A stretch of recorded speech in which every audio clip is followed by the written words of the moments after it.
Hello, everybody, and welcome. This is the BREWDCAST. I am, as always, Bud Robinson. With me tonight is the lovely Leon. Leon's back! Say hi, Leon. No, Leon's front. Touche. And with us tonight also is the Town Drunk. How you doing, Town? This show will be in the gutter, I promise. With Leon here. It's already gone. It's fine. And we still get some views. It's fine. That main event on Dynamite was fire. They need to stop having good main events. That's all I gotta say. Because I can't watch them anymore. Because my fucking tablet doesn't read. I was sitting there today, and between that show and like last week's show, they're moving the ball where they need to go. Mm-hmm. And then like WWE's doing their thing, and it's like it's actually like this is why we're wrestling fans for shit like this. Like it's fun right now. I'm sure it'll suck again in 2 weeks, but it's fun right now, damn it. And it's still real to town, damn it. Yes. It's not real. I know it's fake, but it's fun. Like it's entertaining. So. I look at WWE right now, and there's like one storyline that I have interest in, maybe like two. They're doing stuff, and they're setting stuff. I'm curious to see where they're going with a lot of different stuff. Because the only thing I want Gunther to fight Seth Rollins and win the belt. They're clearly not going to do that. Because I think they're going to do Drew McIntyre, which Drew McIntyre is awesome. Which makes me think Drew McIntyre resigned. But yeah, I just look and I kind of go, there's the potential for some really good stuff there. Mm-hmm. And that's the first time we've said that in quite a while. Even with their NXT crew that we made fun of about a year ago, a lot of those guys are coming up. Grayson Waller, Von Wagner. Yeah, porn star name generator, fucking Von Wagner. but they're doing it. They're doing the thing. Generic creator wrestler. I am Von Wagner. I am Bud Robinson. Oh wait, no, that's somebody else. That one's pretty good. What would you do if they came out with a Bud Robinson? Would you sue? I think I would become their new biggest fan. You don't have a copyright on that, so there's nothing you can do.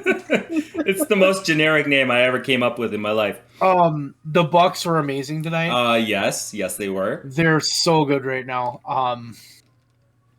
I know Leon's not happy about that, but God, they're so good right now. They stole Sting's fucking facial hair, and I popped so hard for that. Oh, good Lord. And they're still wearing those fucking suits. They stole his facial hair? They do. They're doing the same beard he has, the little soul patch. Looks amazing. They're fucking amazing. They're fucking amazing. I thought it was just a good show. That main event was just...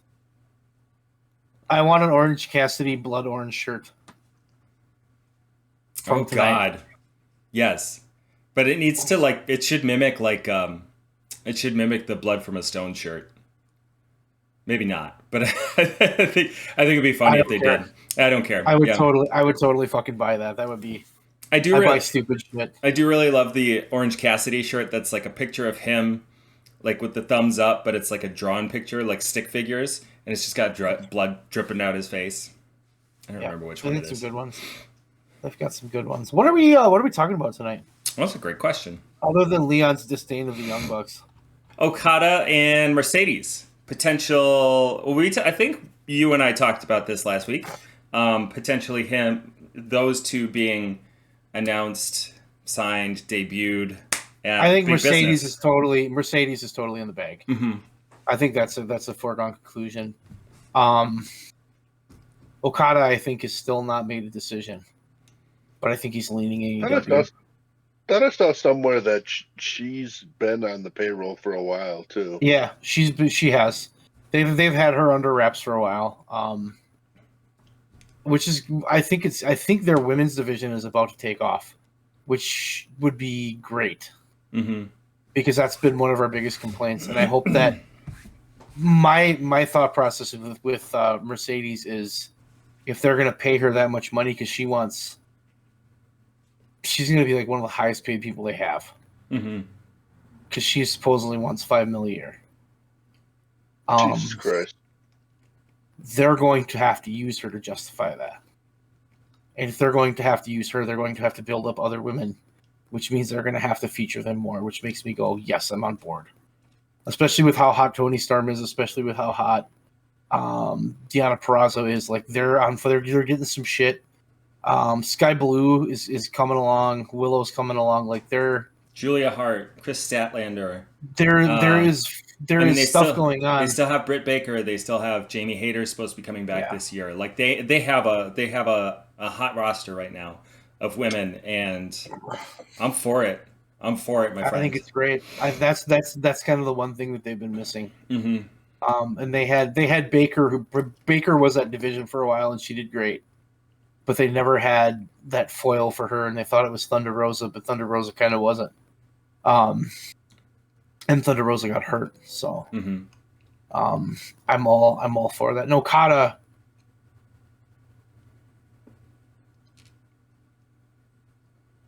I love reading fucking Facebook posts about Okada. Yes, I do. Motherfucker, I read one today. I read some good ones today. Sometimes not reading the comments is self-care. No, but I don't comment on them. I just shake my head at them. The one that's not related today was now that the certain person from WWE is gone, Dean Ambrose is coming back at WrestleMania 40 to reform the Shield and attack Cody Rhodes. It's for sure. And then somebody in the comments is like, he's got a contract. He's got a contract to 2027. Oh, he signed a 5-year deal.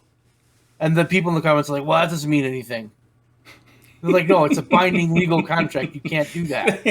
Well, but it's WWE. They can do that. No, like, you can't break. Like, legally, you can't break a contract.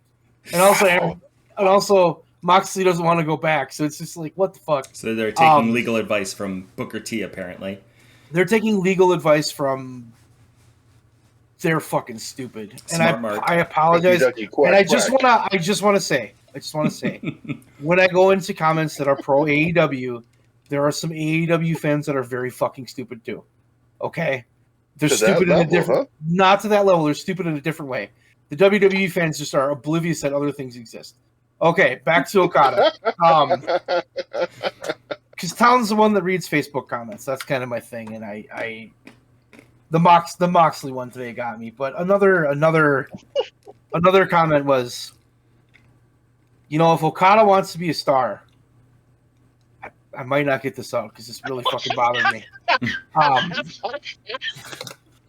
If Okada wants to be a star, the only thing he needs to do is sign with WWE and go to NXT so he can learn how to work. I'm not kidding. I'm not fucking kidding. And the comments, people in the comments were like, do you know anything about anything? Well, he's an up and comer. And I know he did a little bit in Japan, but he just needs to really, if he wants to learn how to work, he needs to go to NXT. I'm sitting there like, this motherfucker's like the greatest wrestler in the world. What fucking planet are you on? Then I scroll down like 4 comments. Leon, relax for a moment. I scroll down 4 comments. Oh my God, there's more. I scroll down 4 comments, and then somebody's like, you know, when he goes to NXT, because now he's going to NXT for sure, because he's got to learn how to work, right? So they've all decided that's right. You know, he's just got to change his name. It's kind of stupid. Nobody knows who Okada is. He needs a better name. And again, I'm just like, oh my God. That's his name. And then like people in the comments that know wrestling are trying to talk to these people, and they're like, hey, he's like the biggest star in New Japan Wrestling. He's like the best worker in the world. Like, wrestling fans know who he is. And they're like, then one guy's like, I'm a wrestling fan. I've watched WWE for 12 years. I don't know who he is, so he's nobody. It's like, what the fuck? Oh my God, I couldn't fucking, it's so dumb. And it's this weird sect of WWE fans that are just like, I don't know. And I don't think Okada's going to go. I think Okada's going to go to AEW. I think AEW is where he'll have the better matches. I think AEW is where he'll get used better. Not to say there isn't people in WWE I'd like to see him work with. Mm-hmm. because I think sure. I think the work rate in WWE is changing. I think there's people there like Gunther, like Seth Rollins. There's people that can fucking work, and they're kind of letting them work, which is fantastic. You don't need a stupid gimmick anymore. You can like go out there and just be a wrestler and do your shit. So I think that's good. So I think the landscape of wrestling itself is changing. But Bud, we talked about this where WWE is really the sports entertainment. That's kind of their gig. And AEW is going to focus on the in-ring.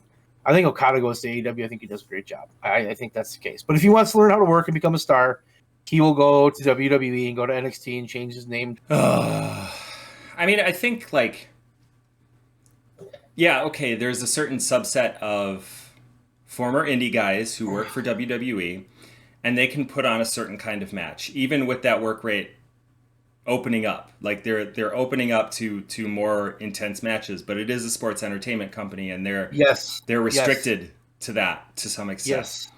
And they're still about WWE has always been about the top guy. Yeah. And you cannot make the top guy look bad. When it was Austin, you couldn't do it. When it was Hogan, when it was Bret Hart, when it was Shawn Michaels, when it was John Cena, when it's Roman Reigns, they're supposed to look the best. And that's the way that company works. And WWE is very protective of their talent. AEW is not, in the way that like WWE wants to hold on to their talent. They can't go anywhere else. Like Shinsuke Nakamura going to Noah or DDT, I forget which one, was like a fluke. Like he managed to scoot it under the radar. Same with Christian Cage, like going out to TNA. Yep. It's like, if he wants to have a run of like cool matches with not just guys who came up with him, but like new guys, like Zack Sabre. Well, not Zack Sabre Jr. That's a bad example. But like guys in MLW, guys in, you know, like he has his pick the litter. He can go wherever the heck he wants on his off days. That's where he's going to go. I think the other thing that he could still live in Japan if he worked for AEW. Yeah. Mm-hmm. And I think that's probably really appealing to him. And I think AEW is a better spot for him. There's people that it wouldn't be. There's people that should go to WWE. And I think opening that up and being honest about that, there's people that are going to be better served in WWE. I don't think he's one of them. And I think... I don't think most folks in NJPW would. Who from New Japan do you think would be better served in WWE? Probably nobody. Or is there nobody? Okay. Probably I was nobody. Just curious. The only name that comes to mind is Phantasmo. Yeah. He would have a blast in WWE, but he wouldn't be able to do half of the goofy shit that he does. They're trying to sign... Oh, God. I don't know. They keep talking about people they're trying to sign. I don't know. I remember off the top of my head, but I've read New Japan guys that they want to get. That's just like Kenny Omega and the Bucks. Had they went to WWE in 2018, I don't think it would have. I don't think it would have worked. Do you think all these signings lately have strained that relationship at all? Between AEW and New Japan or WWE? AEW? Yeah, AEW and New Japan. I Okada, Zack, I don't think so. Zack, Ospreay. I don't think so. Well, Ospreay was signed before his contract was up, and that was blessed by the powers that be in New Japan I think Bud just kind of hit the thing on the head. I think these guys are getting permission. Yeah, I think they're having a conversation with New Japan because there's so much respect over there. And I don't think they'd make a move. I don't think they'd make a move without that blessing. Rocky Romero, and I don't think AEW would make that move without a blessing either. Absolutely, yeah. Particularly Tony Khan. Yeah. Rocky Romero now holds a front office, whatever that means, position in AEW, and he currently works as well in NJPW. I don't think so. They haven't really clarified though. It was released, I think, by Fightful. Oh, what's his face is back as a vice president too. QT Marshall's back. He's getting clowned. He's back. They hired him back. He's not a wrestler. He's just the vice president. Not a wrestler. He's just he's going to continue. Yeah. Holy shit! He's going to continue to wrestle elsewhere, but he's let's be honest about backstage for them. QT. I love QT and I enjoyed QT's character, but QT's got a really low ceiling. And as the vice president of that company, that fucker was making bank, and he got pissed and he left. Wrestle. And he thought, I can go somewhere else to make money. And you know what? That AEW money's probably looking pretty good, and that's why he's like, okay, I'll come back. And they'll let him wrestle somewhere else. Cool, good for him. He can wrestle anywhere but WWE. I think it turned out being one of those the grass isn't always greener things. I think there's a lot of that. I think there's a lot of that. A lot of places. Sure. I think the upside to that too is that it opens their network even more, because I think QT has. I mean, I'm sort of speaking off the cuff here. I don't have like sources, but I know that he has. Make them up. Sure. It's WWE.com. I have sources. All right, up here. He has links in other companies. Each and every single one. And I think that will help AEW. It'll help them make more contacts. I'm sure that's part of why they want him in that position. I think so. But what did you think of that Edge match tonight? To change the subject quick. Sure. I thought it was okay. It was fine. Does Edge constantly seem like he's like a step behind? I guess. That the thing at the end, the chair stuff at the end where he took that bump from before he got the concerto, like it just did not look good. Mm-hmm. It looked like he was just not where he needed to be. Just curious. He's also not he's not wrestling a very stringent schedule, and it might just be that. It might just be that he's got some rust that he's knocking off. Yeah, I hope it is. He wants to work. I mean, he still can go, but yeah. I saw that. I was like, let's talk about the thing we got to talk about, huh? What's the thing we got to talk about? This crazy ass WrestleMania. Oh yeah, of course. Swerve with Cody and The Rock. Hot take. I think they had every intention of doing Rock Roman, and when the crowd shit on The Rock, they knew they couldn't do it. And instead of fighting the fans, they responded in an appropriate way, because in the past they would have just forced it. Mm-hmm. And I think they kind of looked at the situation. They said, "Okay, we have to do Cody versus Roman." Additional hot take. I think they went into it thinking we're either going to get Roman versus Rock, or we're going to get Cody versus Roman. I'm throwing my cord around. What the fuck? Calm down. Jeez. I kind of miss calm yourself. Sorry. I kind of think that Trips saw both sides of the coin here. I think he saw that it could have gone either way. I think you're right, because I think everybody kind of painted the picture, especially with Meltzer, that Trips didn't want to do Rock, and Rock put himself in there, and da-da-da-da-da. And I don't think that's the case. I think Rock Roman is a big match for them. It's a marquee match. Mm-hmm. But it has to be... Yeah, for obvious reasons, yeah. It has to be done right, and I don't think... When Cody Rhodes wins the Royal Rumble, and you've been trying to tell this guy's story for 2 years... You know, what better way to set that off than to have Roman lose and Rock say, "You dropped the ball. What are you doing? You made us look bad." And then you can kind of build off of that. And then turn that into the battle for the head of the table. I think that makes sense. Perfect. And you could do it however you wanted. That's a really good call, yeah. I'm excited for WrestleMania. Because I want to see the story. Who are you, and where is the town drunk? Oh, jeez. I'm okay. Yeah, no. You dying over there? No, I'm excited. I'm excited. Leon, tell me. I need you to blink twice. I need you to blink twice if you are under duress. I still think the main event. I still think the main event would be better if Orange Cassidy beat Rock. But well, obviously, of course, that Mania's got the potential to be really fucking good this year. It does. Will it? This is holding my breath. This is the part. I'm gonna watch. I'm not. Probably. I mean, maybe. This Not is the thing live, but that I'll watch over my weekend. I might watch the last match. This is the thing that, like, I wouldn't say concerns me, but the thing that's holding me back from dedicating any significant time to WWE is I think that they have a similar situation as they did in the Attitude Era. And I'm saying that as a positive and a negative. Like, the positive is that they have these very interesting storylines. They have guys who can work. But on the negative, they have that segment is like tiny. And the rest of the show, I'm not really interested in. They've got to build it up. Yeah, yeah. I wouldn't say Attitude Era. I'd compare this more to like mid 80s. Long reigning champion, that kind of thing.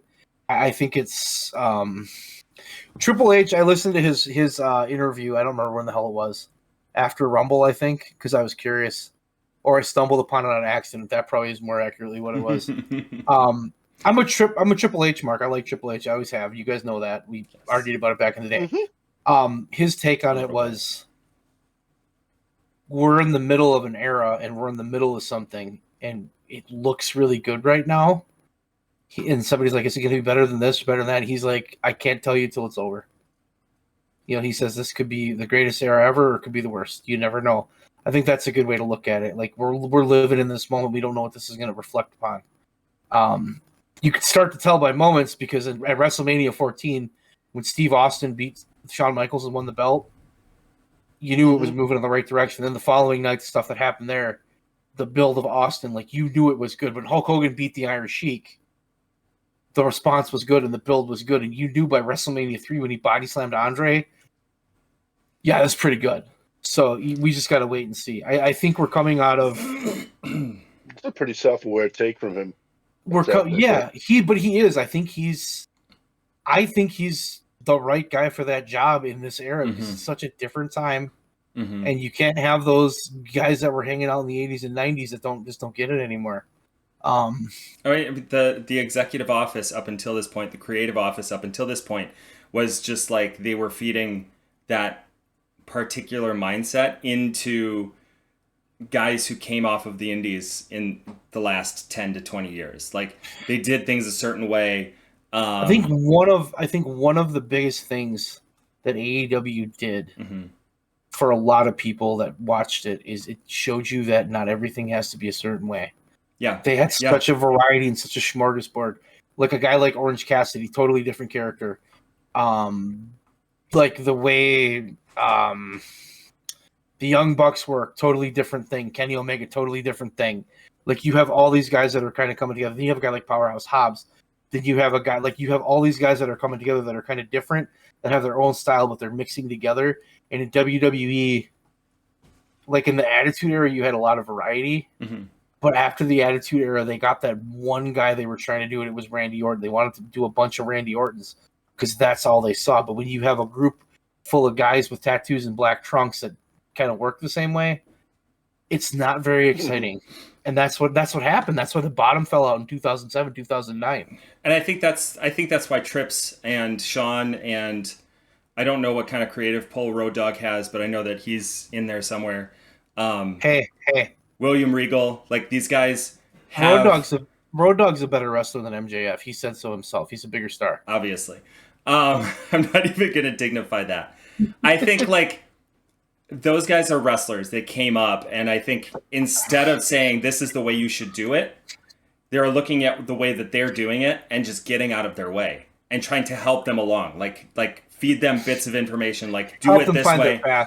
Help them find their craft, as opposed to, like, you're doing it wrong. Like, no, that's not wrestling. That's just not. Because then you wind up with clones. Yeah, that's part of that's them being aware enough that the business has been changing and everything. I remember seeing or reading, I think it was from Nash's podcast, where you talked about he went down to NXT and he was hanging out with Sean, and he was just like, what the fuck is going on? This is so fast. They're not taking their time. They're not selling. And Sean was just like, stopped them, like, this is how it is now. It's quicker. It's more spots. It's more athletic. And it's like, I mean, yeah.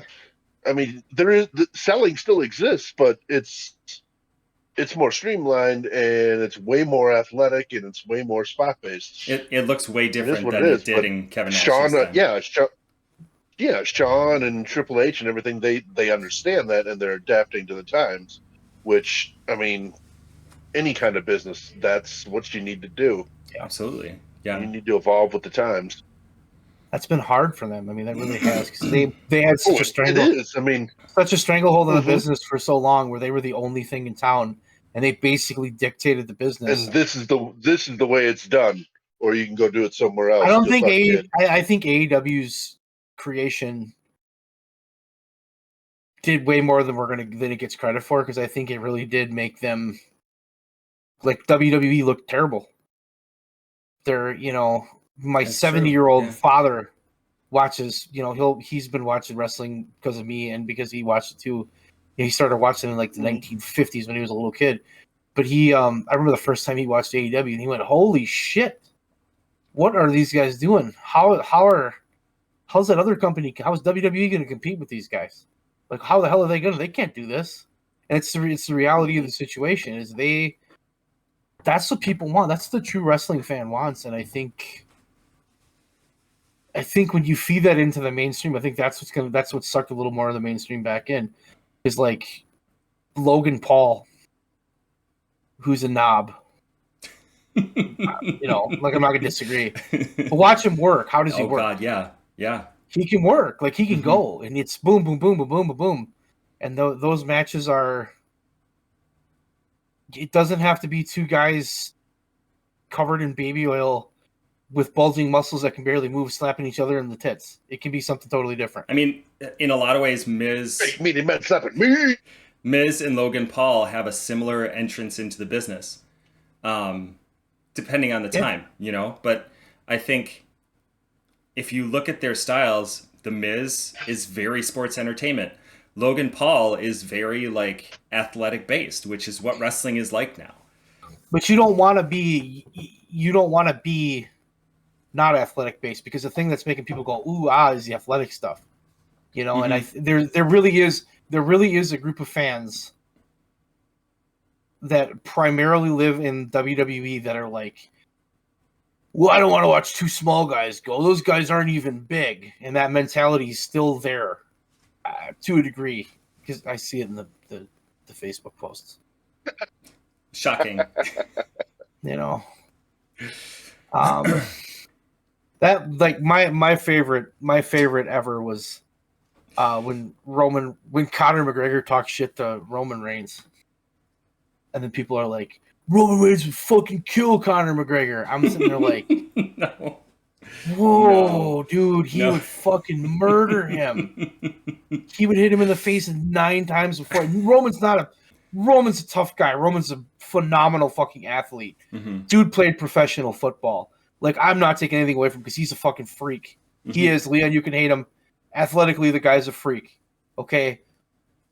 Conor McGregor's a trained fucking fighter that fucking murks people. He'll touch you if he touched any of us with his left hand, we'd fall over dead. We'd wake up 2 weeks later and not know what the fuck was going on.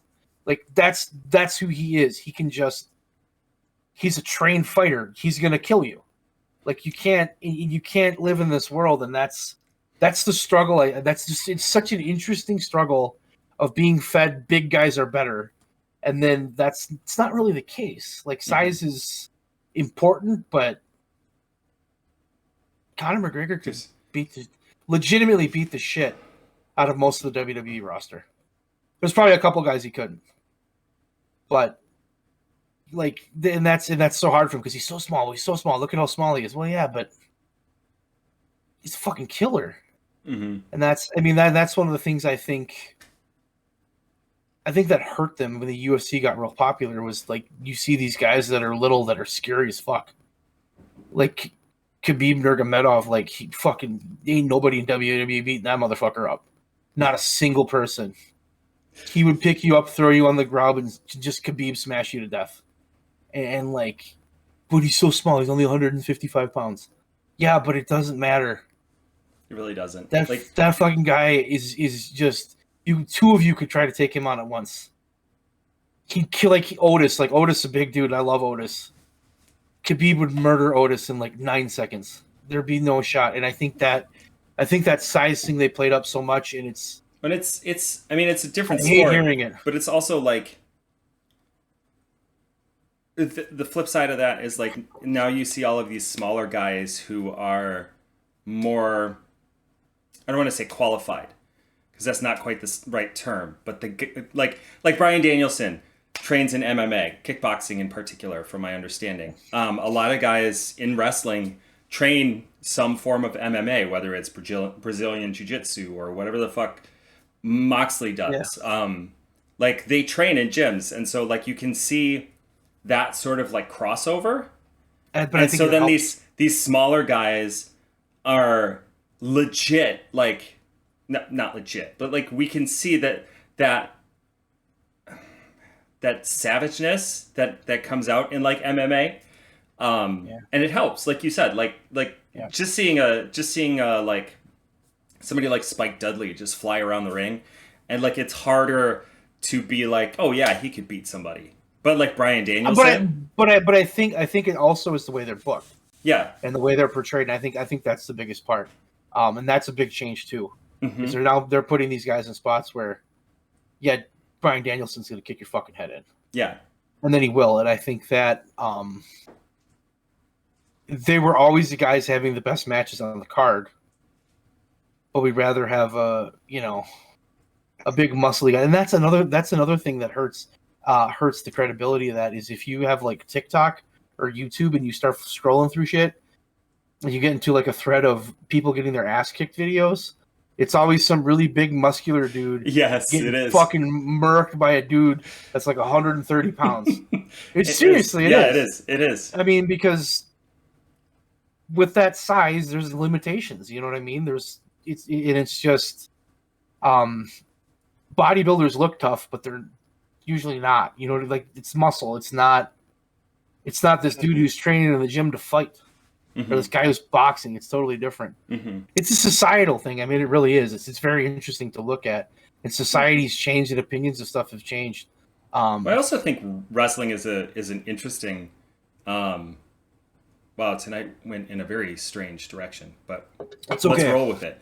I think that wrestling is such an interesting microcosm because they started sort of like guys who, like a Sami Zayn or like a Kevin Owens or like, the guys who started coming up in like 2002, 2003, they saw WWE. They grew up on WWE and they wanted to expand past it. And they started seeing MMA, so they incorporated that stuff in. Like Lucha Libre. Like that's the other thing is like you have professional wrestling companies that are becoming more prominent, like we're able to view them more easily, like NJPW or like CMLL, where we can watch Lucha Libre and even like see the stuff. Even in the heyday of the Monday Night Wars, right? Think of all the wrestling that we could have, and we were backyard wrestlers, and what did we want to do? We always wanted to do new shit. We were always looking for new shit to do. We were always looking for new moves. We were always looking for new spots, new ideas. Like that's what we wanted to do. Yeah. And that's what those guys are like us. Like this is our group of people. You come out there, you see that, and you want to build on that, and you want to get a new thing, and you want to have a new style, and you want to do this, you want to do that. And it's not about. We were never about.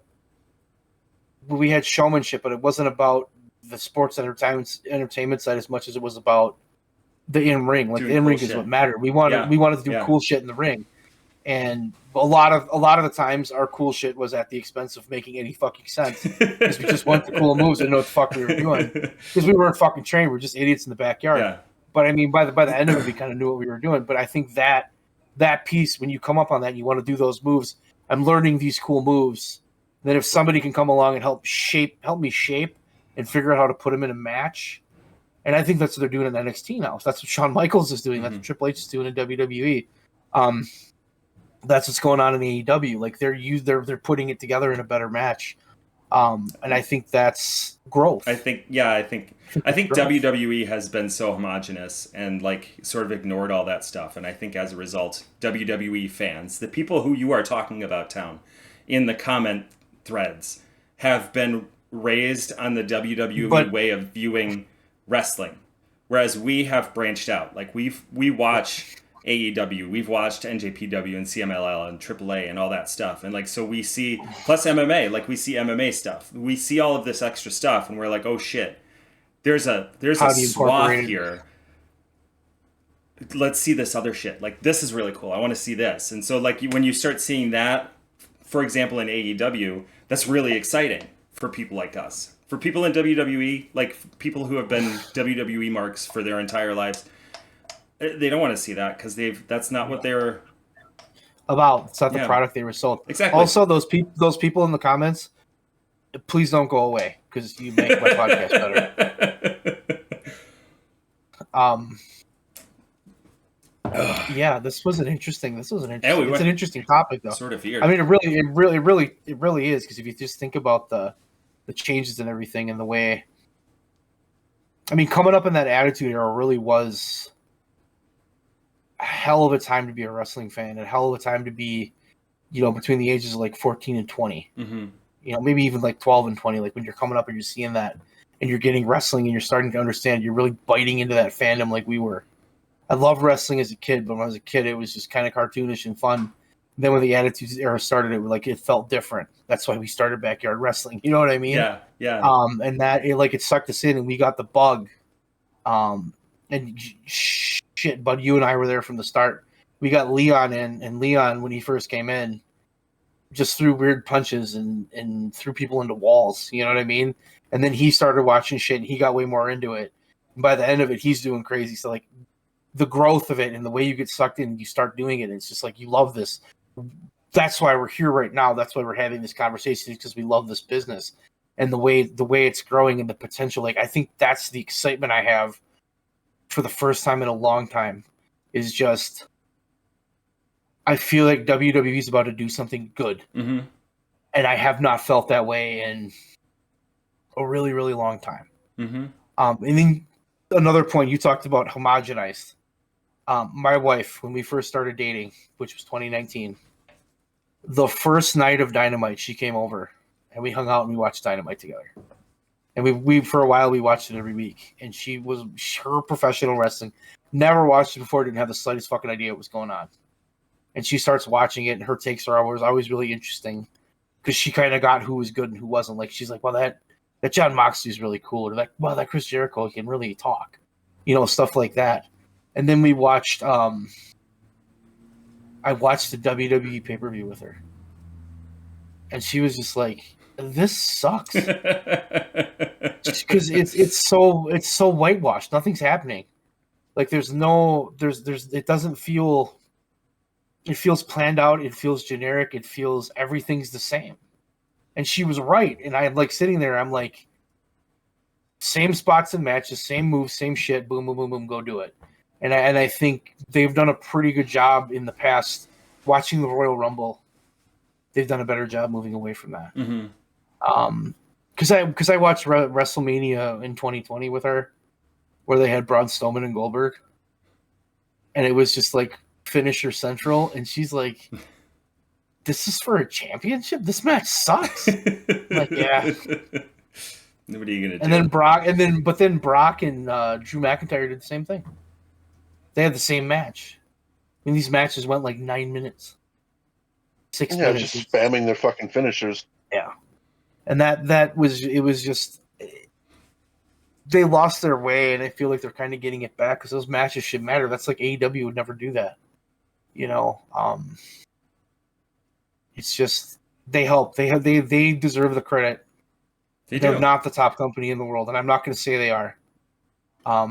In ring, they're the best company that's big in America. Mm-hmm. They can go. They're better than WWE. They're better than TNA. But they're not the top company, and I'm not saying they are, and I don't know that they ever will, because I don't know how the fuck you compete with that. But WWE's got, I mean, they got a 60, 70-year head start. So.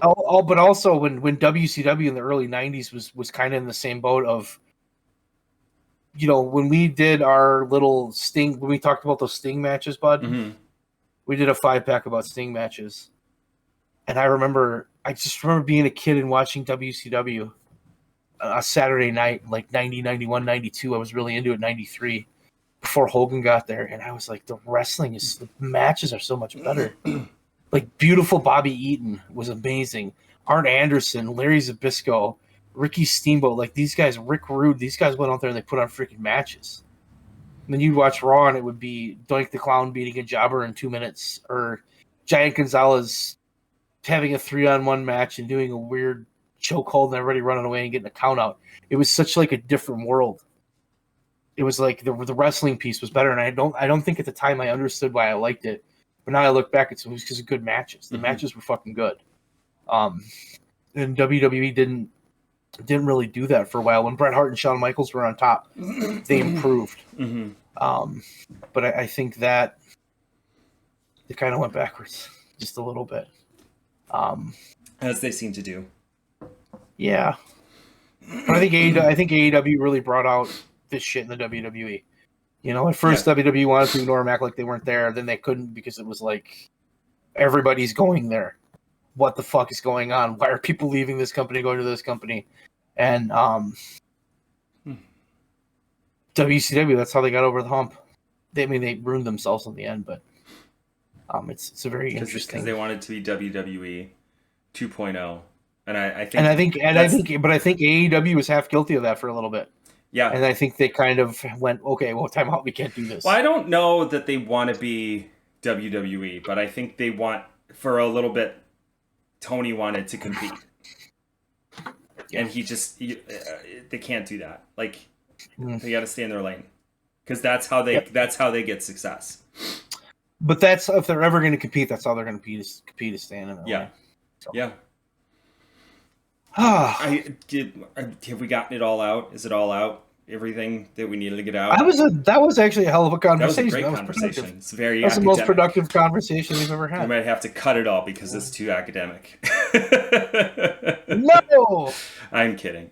The BREWDCAST. We're academic. Leon, do you have anything to add about anything?